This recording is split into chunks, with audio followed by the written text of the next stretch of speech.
everyone, we're on the M-Path Trail. We just conquered the switchbacks that lead up to the highest point on the trail. Elevation, 20 feet.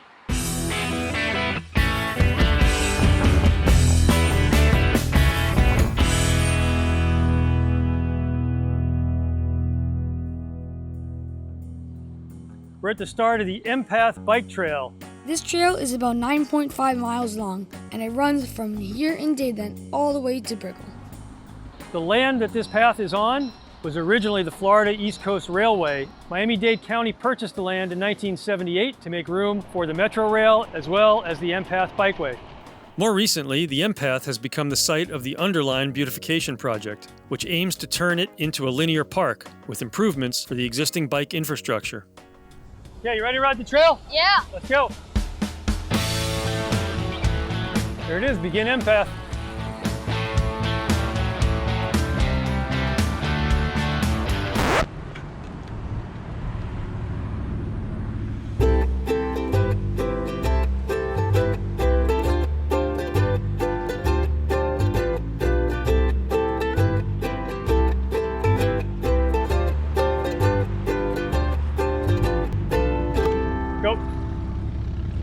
The M-Path has many crossings, and they're designed primarily for driver convenience, not pedestrian or bicyclist safety. Many of the intersections can be dangerous, or at least require substantial care. So that's really tricky there. We have the right of way, but those cars are turning right, and they don't always know that we have the right of way, so we have to be very careful.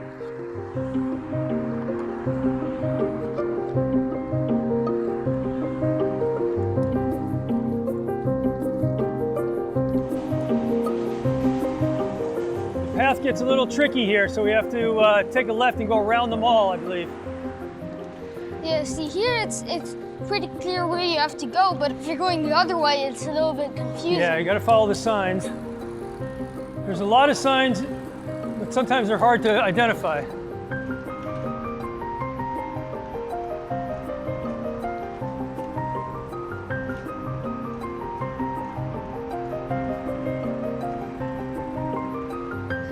That would be nice if there were more signs indicating where exactly to turn and where exactly the path is and where exactly it isn't.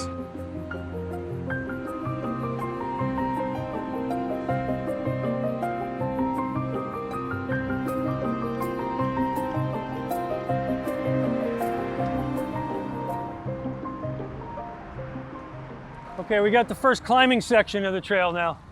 Some switchbacks. You ready? Yep. All right, you got the inside lane. There you go. Cut it hard. Good, give it some gas. All right, now you got the outside. Won't be as sharp to turn.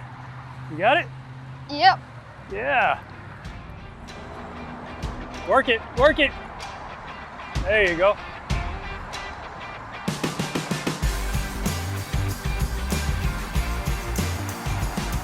Okay, you can get some speed a little bit.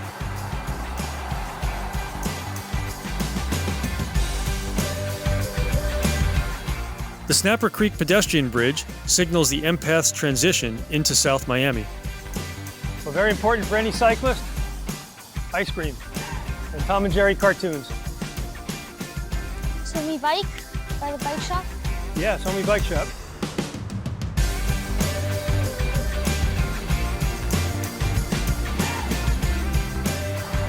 Okay, so passing through South Miami, a little bit of Pinecrest here. Yep. And this part of the path, pretty flat and smooth. You can pick up a little bit of speed here, although there's a lot of cyclists and pedestrian traffic, so we have to be very careful. This part of the path is shaded by the Metro Rail tracks. It'd be nice if they had a little water stop somewhere around here, right? I do agree with that. Ride her up.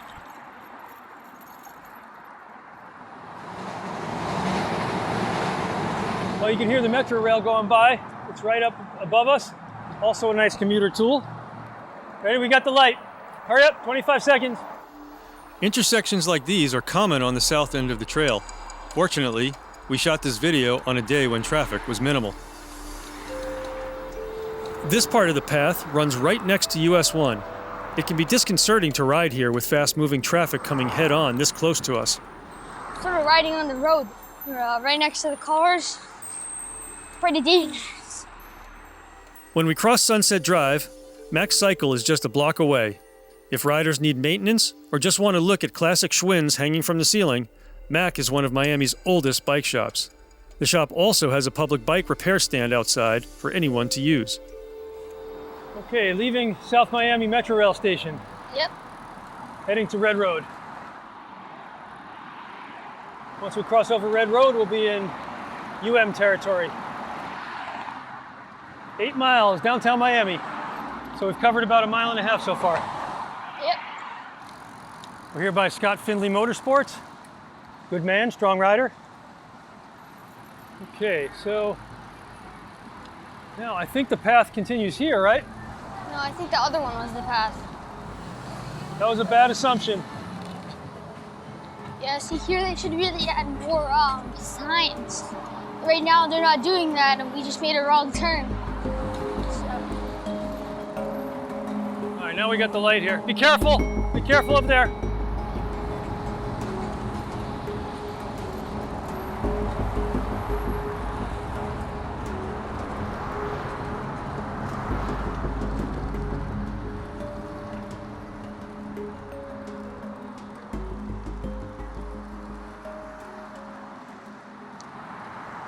Oh, okay, here we go. Flat and straight.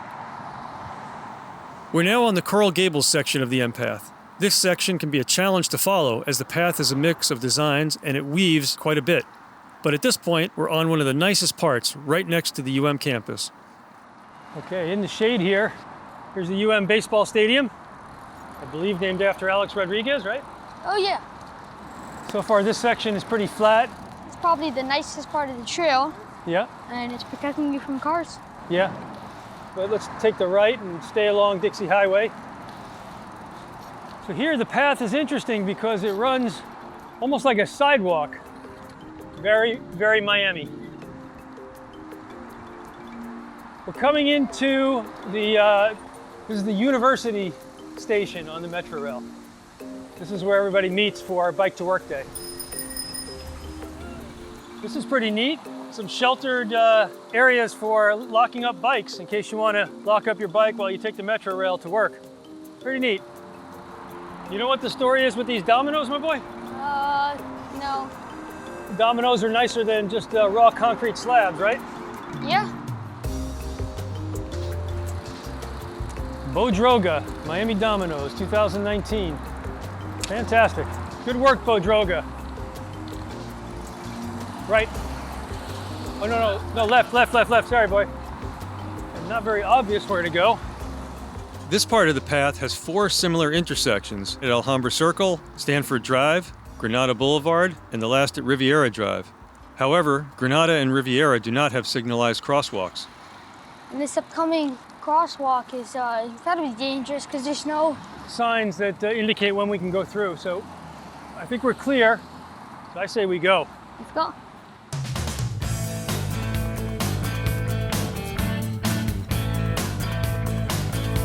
Oh, beautiful view of the Biltmore. So a little overpass of the canal, I guess that is.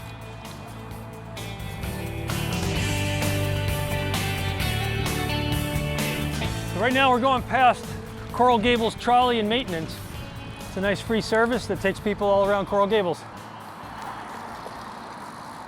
All right, let's wait here, my boy.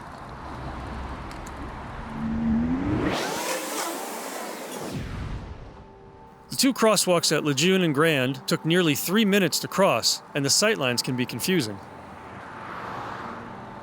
Let's go. 2 drivers turning left even cut off our camera operator in the middle of the crosswalk. Very difficult to cross. Yeah. So we gotta be a little bit careful here. The road's chopped up. At least it's shady. Yeah, it's shady. Okay, watch out here. The roundabout at Merrick Park is also complicated, with multiple crossings. Again, we were lucky there was very little traffic at this time. So there's some construction on Douglas Road. We gotta figure out where to go. Some of the path might be closed at this point. And this looks like the detour.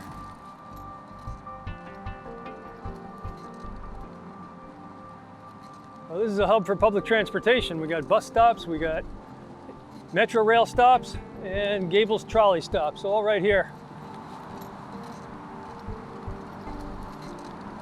We come to the end here and really nothing marked. Okay, we gotta be very careful here because there's no formal crosswalk for the bikes. I guess we'll just wait until the red light hits and then we'll go across. An interesting historical note is that archive footage of the Metro Rail's construction shows that a crosswalk was never installed here when the station was built, even though a curb ramp was built on the other side of the street.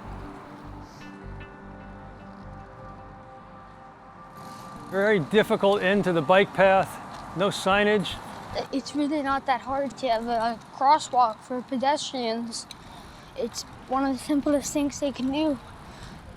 We are now at Bird Road, the longest uninterrupted crosswalk along the entire M path. It can be a challenge to get across. All right, get ready because it's a short light, okay? And a short light it was. We were not able to make it across before traffic on US 1 was given a green turn signal. Okay, so we safely made it across, but as long as we make sure to stop in the middle and don't let those cars making a right turn get to us. Yeah. Coming into Coconut Grove here.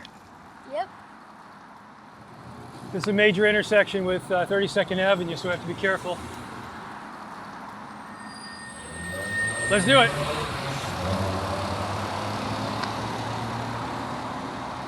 The Coconut Grove section has a few areas where smaller neighborhood roads intersect the path. It is common for drivers to go right through the crosswalks at rush hour, but again, we were lucky this time. Not much later, we reached the Coconut Grove Metro Rail station.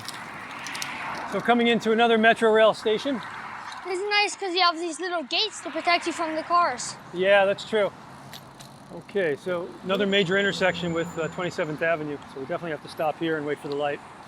27th is also more difficult than it needs to be, and too close to automotive traffic. But we were past it fairly quickly and back onto the straightaways. So here's a nice area we can make some good time. You want to put a little gas into it? Yeah. Okay, we're coming up around 17th Avenue, and there's actually two culinary highlights. There's a gas station, which also doubles as a gourmet wine shop, and also Casola's, a New York-style pizza shop. And today it'll make a nice stop for the M-Path trail ride. Okay, we're gonna cross 22nd, and next stop will be 17th Avenue.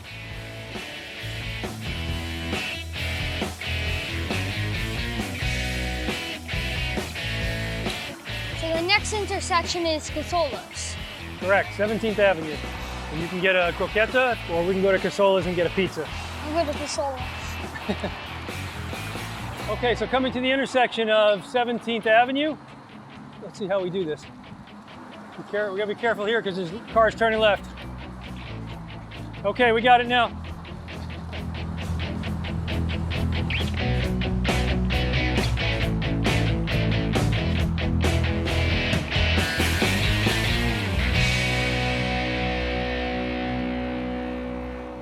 Home of the croissant sandwich. Croissant sandwich. Never heard of that? Okay, I think I'm gonna have whatever that is. you want one of those? Okay. We ate our pizza outside with the bikes, and we were soon back on the M path. We could probably just cross over here and get back on. All right, feels good to be riding again after that pit stop. Yeah. I guess this is still Coconut Grove. The old Museum of Science, that's still Coconut Grove. Yeah? Watch it, Okay. watch it, watch it. Wade County.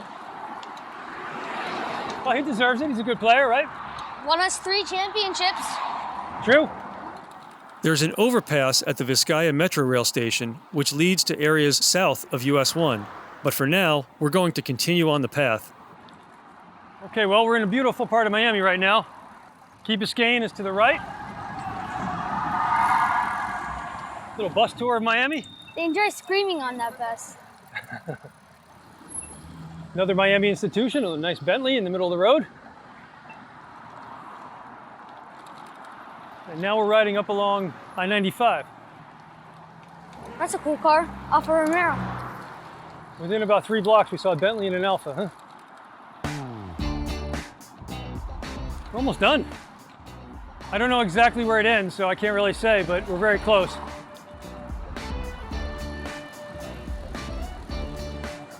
The final stretch of the path cuts through a Publix and a city parking lot. It's not great, but at least it is protected.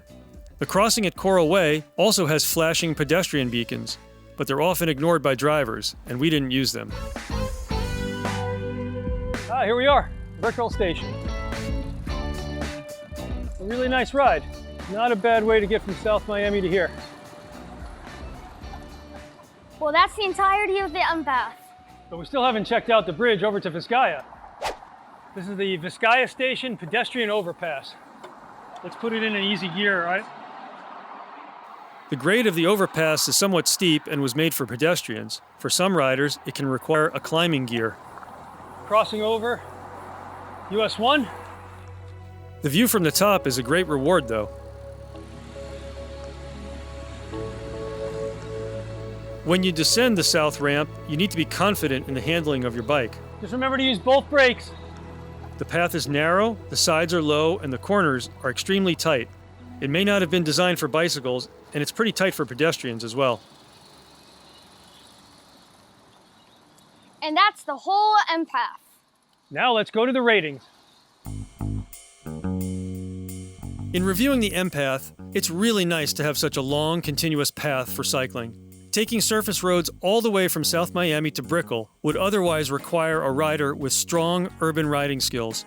One issue, however, is that getting to the path can be difficult. From the north side, some areas don't have feeder paths leading to it. On the south, crossing US 1 can create a barrier for some risk-averse riders. Still, not to have this path would be a shame. As such, the M-Path gets a score of 4 for convenience. The M-Path has an older tarmac surface. Though some areas do need repair, our skinny road tires handled the ride without any issue. However, the path could be wider. The right-of-way is definitely large enough in many areas to add an extra foot or two to the path. Also, some of the S-curves create unnecessary blind spots, and those could be straightened out. These issues are easy to correct, so the overall path gets a 3 for trail surface. The M-Path is primarily utilitarian rather than fun or scenic, but being in a protected bike path for so long can be very enjoyable. One criticism is that in some places, it is not obvious how to follow the path. This can detract from enjoyment. Overall, we'd give the M-Path a 3 for fun. The intersections are the biggest safety liability for the path, especially in areas where you're crossing US 1 against the flow of turning traffic. Also, the path is bordered by concrete walls next to many neighborhoods, making it quite isolated in areas, and there's very little lighting on the path. Overall, the path gets a 3 for safety. The intersections get a 2. In total, the M-Path gets an overall rating of 3. We like the M-Path a lot, but so much can be done to improve it. Thankfully, the Underline team is working on that right now.